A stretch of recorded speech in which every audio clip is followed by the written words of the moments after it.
Hey guys, it's Rachel from the Little Ring Land. Today I have a book review on the Summerset Abbey trilogy, which includes the books Summerset Abbey, A Bloom in Winter, and Spring Awakening.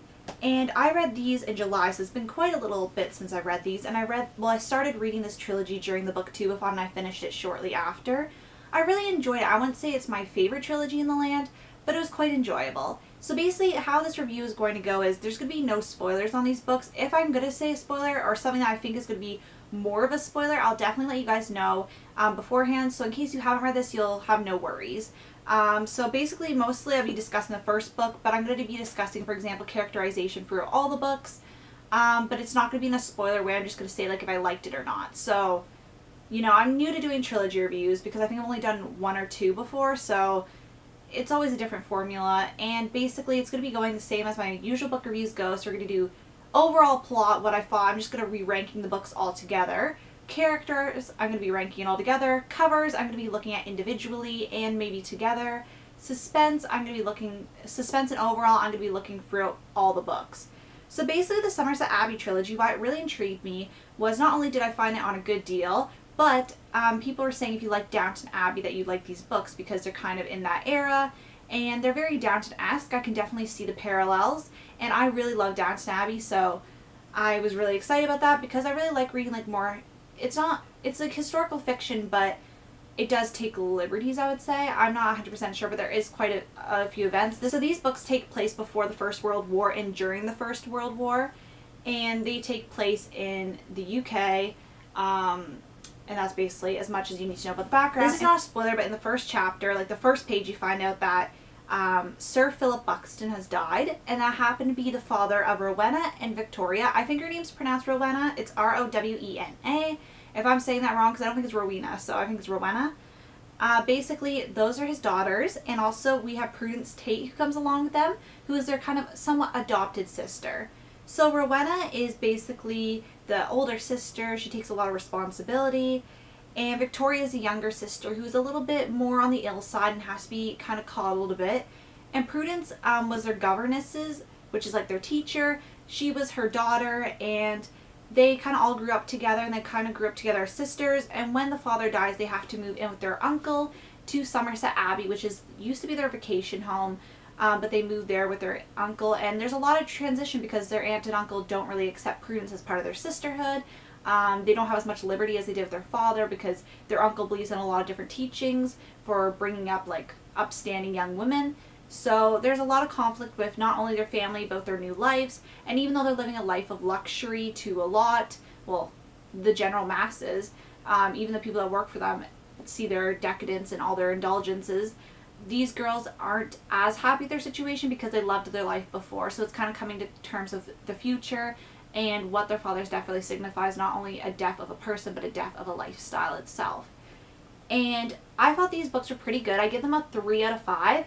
Now, the first book, which was Summerset Abbey, was okay. Like, it didn't grip me too much. The second book, I kind of didn't really like. And then by the end of the third book, I was actually really missing the series. I think it's a pretty good series. Like, it's not something that I love, but it's not something I hate. I found it very enjoyable. It was definitely read like it could be a TV show. That's probably due to the fact that, you know, I have watched Downton Abbey, so it gave me some good visuals when they're talking about, like, for example, a scullery maid, like, what's that, like, certain terms I know from the show. So I think that's where people are saying the parallels to Downton Abbey. But besides that, it's very different because these are 3 strong women. Whereas in Downton Abbey there is strong female characters, but these ones were strong from the get-go, and that's due to their father's influence and teachings on their lives. Whereas like other shows in this era, sometimes the women were more repressed, and it's mostly a story with a male going on. So that's why I give a 3 out of 5, because the first and the third book were okay. The second book I didn't really like at all. There were some good points, obviously, and the ending definitely redeemed itself. But yeah, I think I was most nervous for the third book though, because I don't really like reading about war. I find it very not only like upsetting, but like I don't find it like especially if wars that have been over a lot of times, because I have taken history class, and yes, it's a different perspective because it's obviously the people in it, but it's just not something that necessarily captivates me, and I feel really bad for saying that, but it's something that reading about, like, I feel really sad rather, and it's kind of hard to focus on the story because I'm thinking about I guess, my opinions on war in general and all that. So, like, I don't, like, it's not all the same to me, and I feel really bad about saying that because obviously it's a big sacrifice for people, and I definitely understand that. But it just, I'm more into, like, other stuff, which I do like hearing about war, but it just makes me sad. It just brings me down. And I feel really bad about saying that, like, saying, like, oh, like, I don't like reading about it when people sacrifice their lives. So it's, like, kind of like I respect that, but I don't really like hashing it, I guess. If you guys have similar opinions, definitely let me know. I know, I'm not disrespecting anybody who took place in the war. It's just my personal reading thing. I just find it very hard to read, and I feel like that's probably generally like what other people focus about, but obviously there's important stuff. But like when it's in a story that's more like a story and not like real life, like when you're reading, like, for example, Generals Die in Bed by Charles Yale Harrison, or any account of the war, I find it more significant, and it's more like I'm in the mood to read that kind of book. But when I'm reading a book just for like a story about the aristocrats, it's not something I really want to mesh with, if that makes sense. Like, I understand the importance of telling stories, and I definitely appreciate it when it's in like that context, but when it's in a context where I'm trying to read like a gossipy story, it kind of just makes me more sad. Sorry, I just went on a tangent there. I just wanted to explain myself fully because I didn't want anybody to be offended or not understand what I was getting at, and think that I was being, harsh or cruel. Anyway, characterization. I actually give characterization a 3.5 out of 5. Now, these characters, I had some mixed feelings. I'd say my favorite character out of the 3 girls was Rowena. I really liked her storyline the best. Then I liked Prudence's, and then I liked Victoria's. Now I'm going to explain why I kind of liked them without, getting into specifics. But when I found her storyline immediately had intrigue, and I just found her a more intriguing character to read about throughout, and she had quite her, like, love troubles, but, like, I found that I liked how they progressed. I found it, like, a cute story, and, like, a very good story, and I found her to be, like, a very good role model.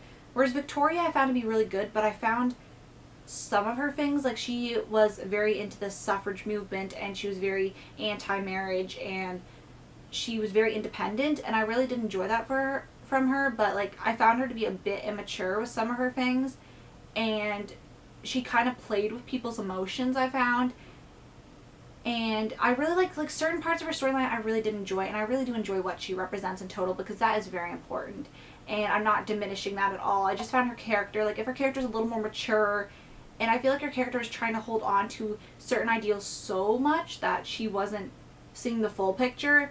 Like, she was trying to be a feminist to the highest degree, where it's like, she doesn't think about her steps, like, she just goes, like, from 1 to 100, and she doesn't go slowly and, like, kind of build up. Like, she goes, like, from, I want to join your thing, to a protest movement and lands her in some trouble. Like, she kind of was too naive with her stuff. I feel like if she was a stronger character and going off and doing this stuff, it would have made the world a difference, but because she was very naive, I guess is very true to her character, because her character has been sheltered. I really liked more, like, her character when she was talking about the botany and all about the plants. I found that to be more interesting and more kind of true to her character. I really like that aspect, but I feel like that wouldn't have gone as exciting as her storyline went, and I really did appreciate her storyline progress. There's just something that irked me about her storyline. I feel like it was because she was a very flip-floppy character, which I cannot stand. And then Prudence, I really like Prudence for the most part.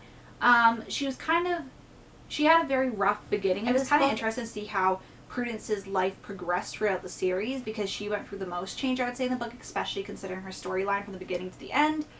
And for the most part, I really did enjoy it. Like, there were some parts where it was more sad, because Prudence went through more hardship than the other girls in this book. And then throughout that, I didn't really mind the other characters. They weren't, like, a super, like, focal purpose. Like, there was a lot of, like, suitors and other people, but I'm not really going to hash into that, because that's going to contain more spoilers than just glazing over. Covers. I actually give these covers a 4 out of 5 for the most part. Now, I really love this cover. It's my favorite of the series. I just find it really stunning. I love that it's outside. The gold lettering matched the gold there, the light blue, because blue and gold just look really pretty together. And I really like how the spines all match, besides not having a picture, but I like how the same typography is used. I'm not as fussy about this cover, but I still really do enjoy it. I really like that. The third cover I can't really stand, because this looks so fake. Like, it just looks like she's photoshopped right in there. Like, I know there's shadow and stuff like that, but I don't even know if that's a real... I think that's a real background for sure, probably, but, like, it just doesn't look very realistic to me. But I really do like the purple lilac-y colors, so this would be my least favorite cover, and the first Summerset Abbey would be my favorite. and A Bloom in Winter falls in between, just like it does in series order. Suspense, I give a 3 out of 5. Now, I started this during the BookTubeathon, and it wasn't super suspenseful, like I could put it down for a few days and pick it back up, but it did intrigue me for a while, and definitely the third book kept me reading to the end. In the first book, it was, I think, the second book, Slump, that got me. And overall, I give this series a 3 out of 5. It's definitely a good series. If you can find it on, if you can find a good deal or find it at the library, I definitely pick it up, especially if you're a fan of historical fiction that is more like, has the intrigue of like Downton Abbey, you know, that kind of thing. Definitely would give it a chance. And yeah, I want to thank you guys so much for watching. If you've read the series, definitely let me know. And I'll see you guys later. Bye.